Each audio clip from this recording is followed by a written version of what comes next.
From January 8 to 11, a flight from China arrived in Belarus, most likely delivering military cargo.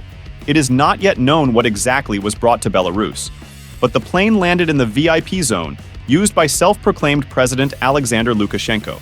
Over the course of 4 days, the same Boeing 747 transport aircraft, registration number B2476, has made 4 flights so far on the Urumqi, Minsk route and back. According to our information, the Air China cargo flight delivered military equipment from China to Belarus. The cargo probably did not undergo customs clearance and immediately left the airport, as there is nowhere around the parking lot for military cargo to be located, so as not to attract additional attention and not to stand in the open.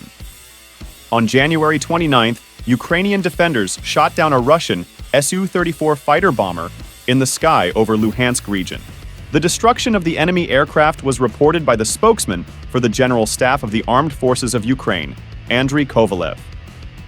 A Ukrainian MiG-29 pilot launches an AGM-88 HARM anti-radar missile during a combat mission. 4 people were injured in a drone attack on Kharkiv, and infrastructure was destroyed. Around 22:45, the enemy attacked civilian objects in Sloboda and Saltiv districts of Kharkiv with Shaheds. The occupants launched 6 enemy UAVs. 4 hits were recorded. 4 civilians were injured, 3 men and 1 woman. Residential buildings, cars, and a shop were damaged. On the night of January 31st, a drone attacked the Nevsky Mazout oil refinery in St. Petersburg, Russia. The attack took place around 4 a.m. The Russians tried to shoot down the Ukrainian UAV with the S-400 system, which is the most powerful air defense system in the enemy's arsenal. However, the downing was not effective. The drone still crashed on the territory of the Nevsky oil refinery. The first batch of new American long-range precision-guided bombs, GLSDB, is arriving in Ukraine today. GLSDBs manufactured by Boeing and Saab have a range of up to 150 kilometers, and the graphic below shows how it works. It is noteworthy that such shells can be launched from the M270 and HIMARS. The bomb is controlled via GPS. In addition, it can withstand some electronic interference, is suitable for use in all weather conditions, and can be used against armored vehicles.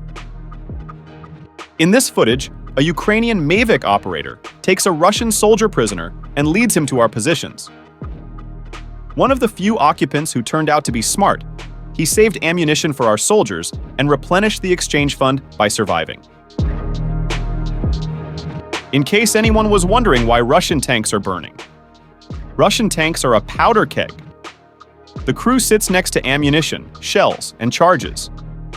The tank is small, the turret is tiny, it's quite cramped compared to Abrams or other European or Western models. It has a smaller silhouette. It is worth noting that numerous shortcomings of Soviet designs are well known. Thus, the Americans could create their own anti-tank vehicles with them in mind.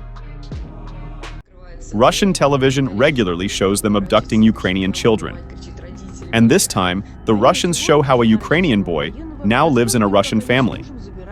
But for some reason, the Russians do not say that the current stepfather came and killed the child's parents.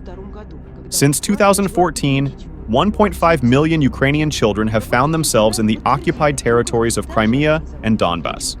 The Kremlin itself reported 730,000 Ukrainian children registered in Russia.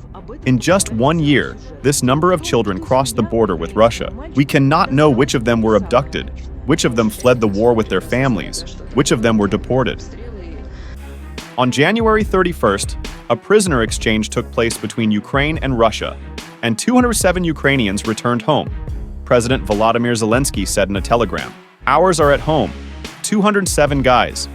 We are returning them no matter what. We remember everyone in captivity." Ukrainian soldiers use a drone to lower the flag on the recaptured territories that are still under fire. Missile hits are not allowed to be filmed, and you are not allowed to approach windows. Dear friends, thank you very much for watching. Please subscribe to the channel and like the video so that more people can learn the truth. I will prepare more interesting and fiery videos for you.